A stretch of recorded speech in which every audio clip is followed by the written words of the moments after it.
Thank you. 13th of August, Rabbi Furst, Mishna Berura. Okay, fine, really good. Thank you, Lou. Yeah, as Lou mentioned, this is Rabbi Shlomo Furst. Here, give us some announcement here in Zoom. When second share in the morning, learning Mishnah Berura Hilchos Rosh Hashanah, Siman Taf Kuf Pei Aleph. I believe we're in Sivkat Vav. Is that correct there? I think so. Oh, That's where my mark is.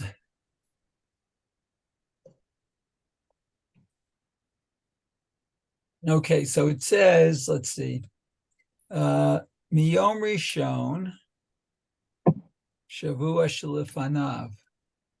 So from Sunday of the week before. right. We Ashkenazim, we start saying Selichos, the Yom Rishon, the shul before Rosh Hashanah. So, for example, this year, first day Rosh Hashanah is on Shabbos, and the second day Rosh Hashanah is on Yom Rishon. So we'll be starting Selichos, the Yom Rishon before that coming Shabbos, before that Rosh Hashanah Shabbos. Okay, so we go, let's see. Mishum Shabbat Nohagim Lehit Anot Asara Yamim Im Yom Kippurim. That's because what many people practice fasting, the 10 days to Yom Kippur. Yeah, I mean, but the days between Rosh Hashanah and Yom Kippur, people are accustomed to fast 10 different fasts, I mean, just during the daytime, not during at night, not full 10-day fast. Right. And also, I should note that the Mishnah Berura mentions in another place that in general, in our time, when we're so dependent upon Gashmias, so it's not really so worthwhile and profitable spiritually, that is, to fast, because we're much too attached to the Gashmias, and we feel the lack of food much more than in previous generations, where they had less physical interests, so they didn't feel the lack of food as we do. So especially if it's going to affect a person's functioning during the day, he's not going to learn well, to work as well. He's not going to get along as well with his family, friends, and associates. He'll be in a situation of agitation because he's not having his breakfast, his coffees, whatever it might take to keep a guy going or her going properly during the day. So it's much more profitable spiritually and even physically, as the Mishnah Berura, the Chofetz Chaim mentions, to have a tainis dibur, to be careful about what you say and what you talk about, and in other words, not even to talk except for the needs of a mitzvah, or to talk in Torah for a specific time during the day, or even if possible the whole day long. Just to make a tainis dibur is much more profitable spiritually and physically for us in our times than what it was as a physical fast of not eating in previous times. So, but anyway, the minhag was that there would be many people who would, in anticipation and preparation for Rosh Hashanah and Yom Kippur, their Day of Judgment on Rosh Hashanah, the Day of Atonement on Yom Kippur, they would in fact fast a series of 10 fasts. And in order to make that a full 10 days, they would have to add 4 extra days before Rosh Hashanah, because the 2 days Rosh Hashanah you're not supposed to fast, even though there is a machlokas, there's a discussion in the Rishonim whether a person can in fact fast on Rosh Hashanah, but the halacha is l'maisa that in general we're not supposed to be fasting on Rosh Hashanah.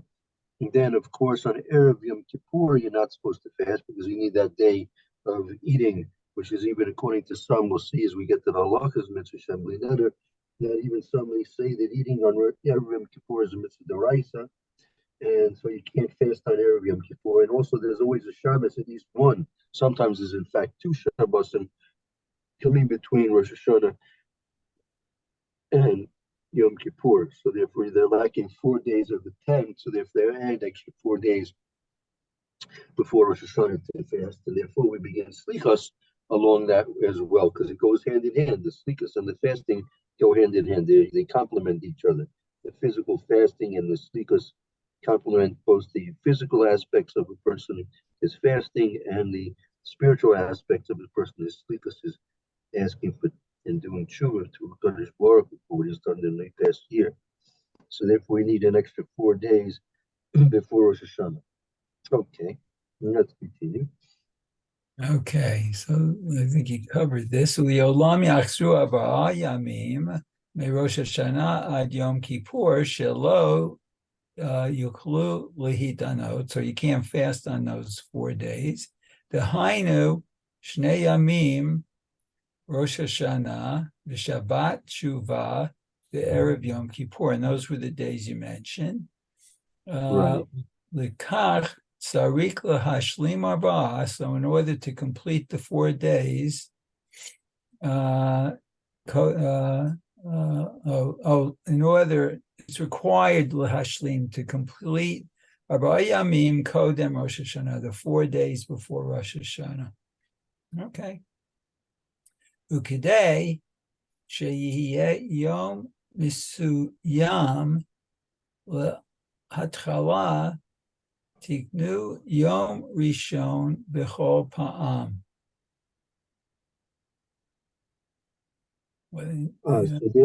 So therefore, in all in all these cases, right? They made a specific day, Yom Mesuyim. They made a specific day to start the Slichos. So therefore, if it's going to be Rosh Hashanah in that week, if there's enough time to start beforehand, meaning it's not coming out on Yom Rishon, Sheni, or even Shlishi, then they begin always on, and in all cases, they always begin, Ashkenazim always begin Yom Mesuyim, a specific day, which is the Yom Rishon, really Motzi Shabbos. Some say Slichos Motzi Shabbos at midnight. I could say Laila, and that's the day, the specific day of the initial saying of the Slichos for the Bnei Ashkenazim. Why do they do it at midnight? Midnight's not significant to us, is it? Excuse me? Why do they do it at midnight? I understand midnight is not significant to us. Well, there's the Gemara in Brachas mentions that David HaMelech would get up from his sleep at midnight, and he would say what we know nowadays is Tikkun Chatzos. There's such a thing as the midnight prayer, and what happens is really during the middle of the night is divided into various time segments, and at the midnight and different of the first part of the night is basically a time of what we call din, judgment, midas din, right? And the second part of the night is now the time of rachmi, mercy, right? So at the time of the changing from the time of din to the time of mercy, it's a favorable time for us to pray to Kadosh Baruch Hu. So therefore, and in fact, we'll see you're not supposed to say slichos before midnight, because slichos is we're asking for mercy from Kadosh Baruch Hu, and it's not a proper time to ask for mercy when the time of judgment is at hand. So therefore, it's not a favorable time for us to ask for mercy from Kadosh Baruch Hu. So therefore, we start saying the slichos at midnight. But really, to tell you the truth, there is a lot of discussion in the poskim whether a person is supposed to be saying the slichos at midnight. Although the general custom is that at least the first of the slichos is in many cases said at midnight. But really, the time, as we saw at the very beginning of this Simon, Tav Kuf Pei Aleph, the Mishnah Berura mentioned that at the Sof Laila, Kadosh Baruch Hu shut Oilam. The Kadosh Baruch Hu is much closer, so to speak, to his world of this physical world at the end of the night, and that's the most favorable time to daven. So really, the ideal time to daven slichos, to say slichos, is before Olas HaShachar, I mean the last hour of the nighttime. Meaning so now Olas HaShachar these days is like something like say 4 4:30 in the morning. So that means you would be saying Selichos, say from 3:30, 4 o'clock in the morning, right? So and that's really part of the avoda. The part of the avoda of getting ready for Rosh Hashanah is to really make a special effort to serve a Kadosh Baruch Hu, right? And that means that you're going to lose sleep over it, right? Person's going to get up early. That means he's going to lose a couple hours sleep. So we have to make a decision. Are we going to? This is the end of the year, right? It's now within it's within a week's time of Rosh Hashanah. Like Im lo akshav emosai. If we're not going to try and do it now, when are we ever going to do it? When are we ever going to try and get as close to Kadosh Baruch as possible? This is our last opportunity before the year closes, and we want to try and do our very best. So again, whatever there are many that they don't say the slichos before all the shachar. What they do is if they have a regular minyan, let's say a regular minyan is at 7:30, so they start saying slichos at 6:30, 6:45. So they're getting up. They're also getting up early, right? They're also getting up early, but they're not getting up as early as the time would most favorably be in their favor. So, but and some in our times, there are some that they say the slichos at the middle of the night, because after all, many people are up nowadays. Now, since Thomas Edison invented the electric light bulb, so he kind of turned the world upside down. Night is night, and it used to be night is night and day is day. Now day is night, night is day. So people, and that's one of the reasons why we have so many psychological problems today, is because people just don't get enough sleep, right? People are up doing all kinds of things. If we didn't have all the electricity around us, when sunset and dark, people would just naturally go to sleep, right? There'd be nothing else to do, right? Unless you want to sit by the fireplace and then cook marshmallows or something like that. But and these days, you know, what are you going to do? You know, you're going to sit there and watch the fire. How many days can you watch the fire burn in the fireplace? It's oh look, there's there's an unusual ember burning tonight. Take a look, everybody. You know. I heard a rumor that they used to have candles though also. Yeah, they're right. They used to have candles. That's true. That's true. If you remember when we learned Hilchos Hanukkah, that the about the menorah on the table, so that a person who normally has candles, so it's a question whether or not has to have a shamish, because when you had candles, so the menorah wouldn't be specifically noticeable that it's a menorah for a mitzvah of Hanukkah, because they have menorahs on the table anyway.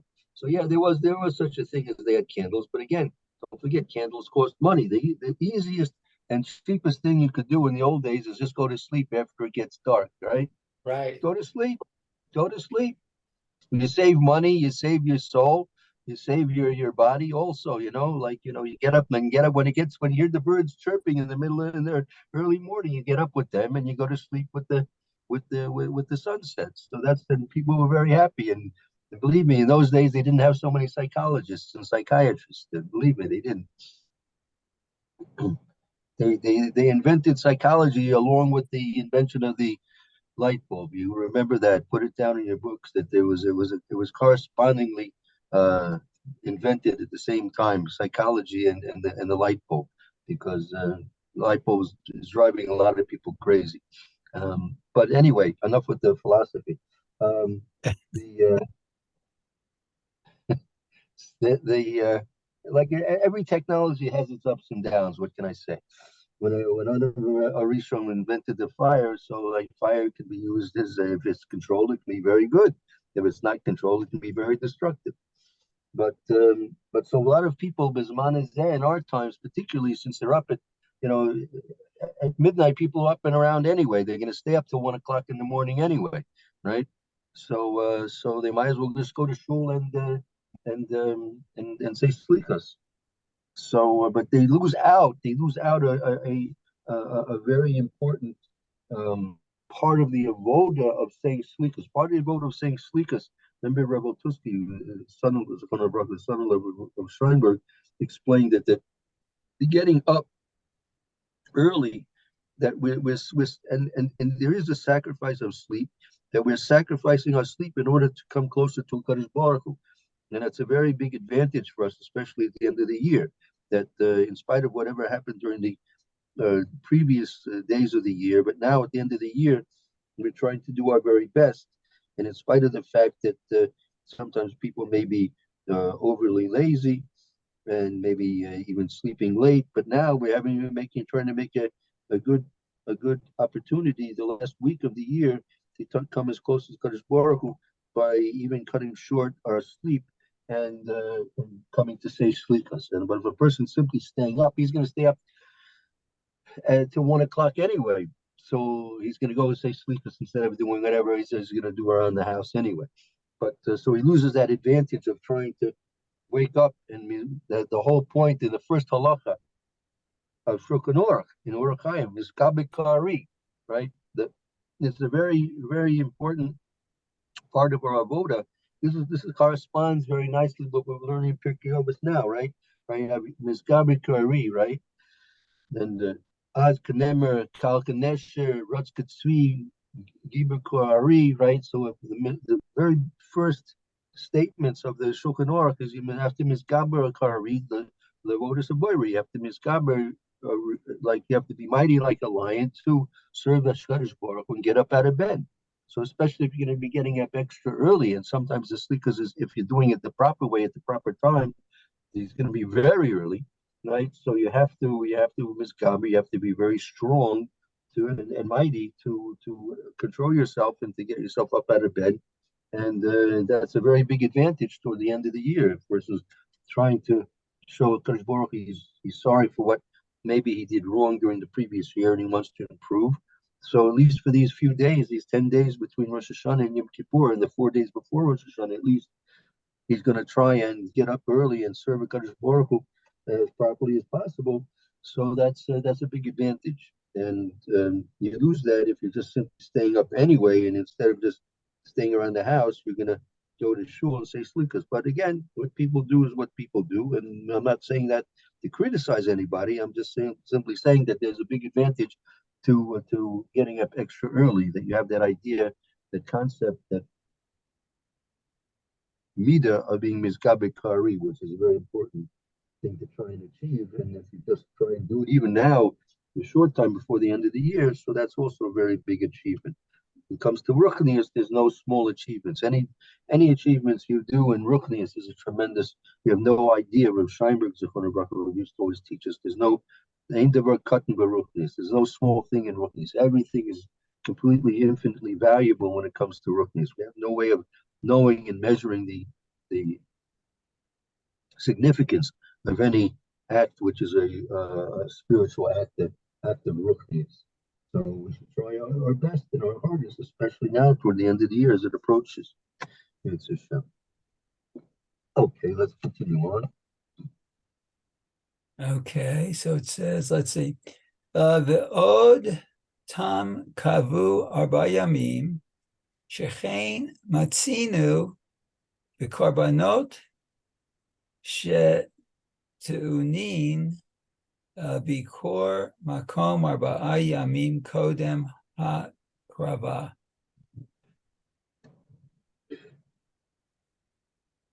There's another reason why you have 4 days. Why is it 4 days before Rosh Hashanah, specifically 4 days? Because you see that there's a special halacha that existed when we had the Beis Hamikdash and we were offering korbanos, that any korban, before it would be offered, had to have 4 days of examination to check it to see if it had a mum or not, right? Yeah, Mary, you know this very well because you're a Kohen, right? Right. So the korbanos, from those who are going to be offered onto the mizbeach, they had to be examined for any mum, and they had to wait 4 days to see if it was free from any mum. So what is that? How does that relate to us in Rosh Hashanah? That's the Mishna is going to explain. Okay. Okay, one sec. Okay. Let's see. Right? I mean, let's see. Okay. Uvechol korbanot b'parashat Pinchas ketiv v'hikravtem olah uverosh Hashanah ketiv asitem olah. Oh, they're two different.